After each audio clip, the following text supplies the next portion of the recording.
Hello everyone. I'm just going to demonstrate how I would connect from my Mac to the Wyrdoscope, how I would find the data I need, and how I would import that data to the Mac and then into the Wyrdoscope software.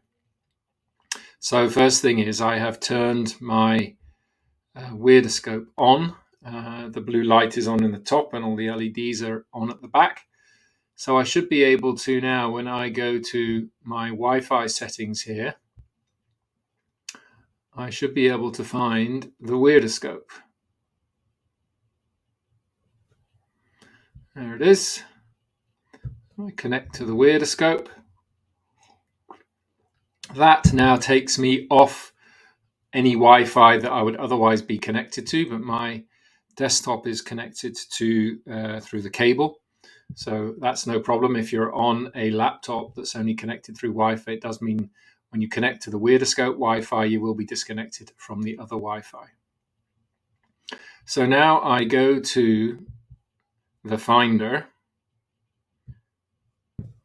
and in the Finder, I click on Go, and I go Connect to Server, and this is the number that I want in the server, and I connect here. Now, I have already submitted the username and password previously. You can find the details of those in the software user manual or in an email that you were sent when you purchased the Wyrdoscope. Once you have entered your username and password, then you will see this screen here, and you'll need to select the volume Weirdo. So you just press OK here. And this file, these folders open up here. So when you go to Wyrdoscope and then Data,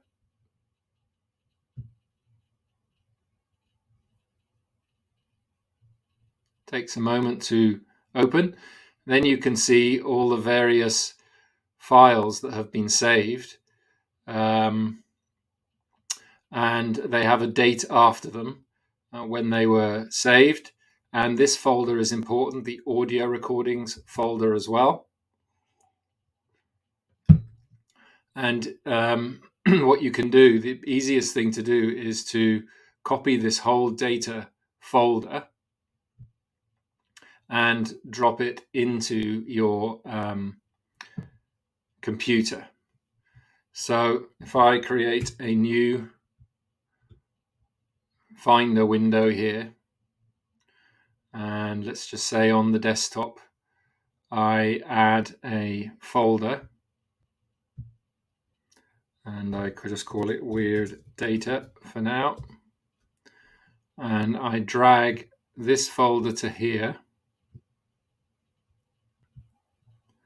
It should make a copy. There you go. You see, preparing to copy to Weird Data.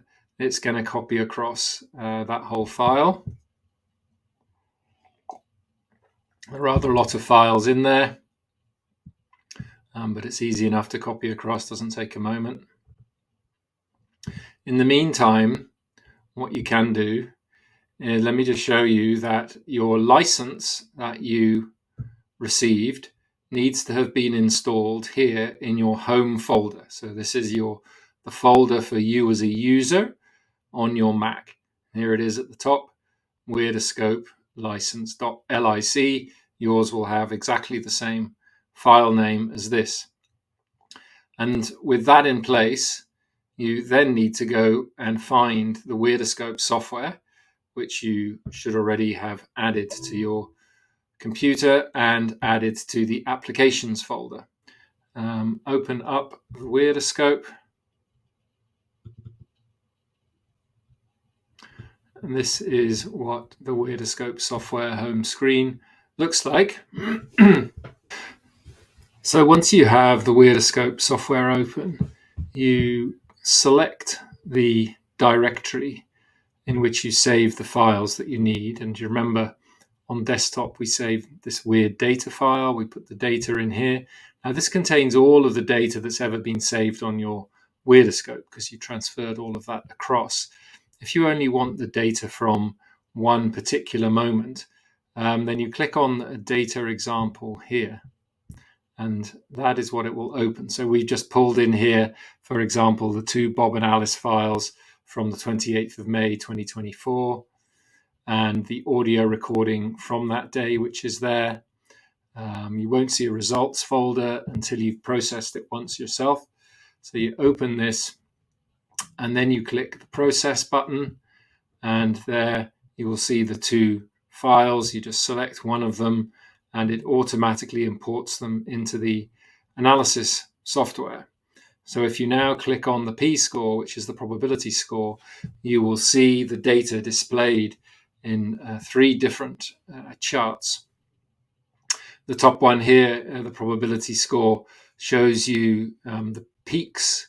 And so you can see at the moment, there's this very big peak around 1845. And on the left, you can see that that's just over, it's nearly 1 in 5,500 that occurred by chance. Now that makes all the other ones fairly flat because of the size of this one. What you can do is you could turn this channel off and see if there is any other interesting data from any of the other channels. So you see on the right here, channel 3 is the green one, channel 3 min. And if you go up to the top here, you can turn that off. And you see that one's disappeared now, and you can see a bit more granularity of other moments during the event. So particularly in this kind of yellow one here, channel 2A or channel 5, you can see some fluctuations there as well. The graph at the bottom shows you the random walks of the two REGs, so you can see why there are some interesting moments here, because if you look at the yellow peak here, you can see how much they are sticking together. And that kind of probably is what's behind this particular peak here. If we turn channel 3 back on over here, you can see that there's some kind of mirroring going on here in the two data streams. So that is probably what led to the data here.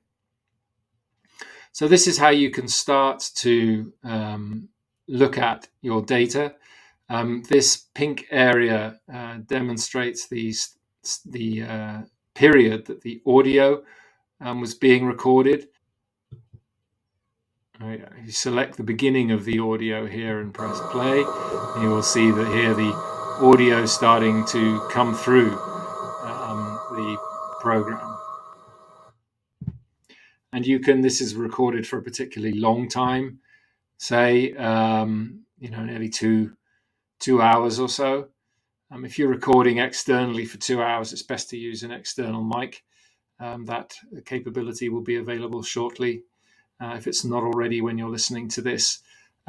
Usually you would use the audio button just for a short comment about a particular moment, so you can zoom into that moment and listen to the audio file. So this should give you enough anyway to start exploring the data. The Z-score analysis you can look at here. There is more information in the user handbook about how that is different to the probability score analysis, for example. But all the background information on how you can look at these and analyze the data is in the user manual. This video's purpose is just to make sure you can connect to your Wyrdoscope, get the data off the Wyrdoscope onto your computer, and get it into the Wyrdoscope software so you can start your analysis. Good luck.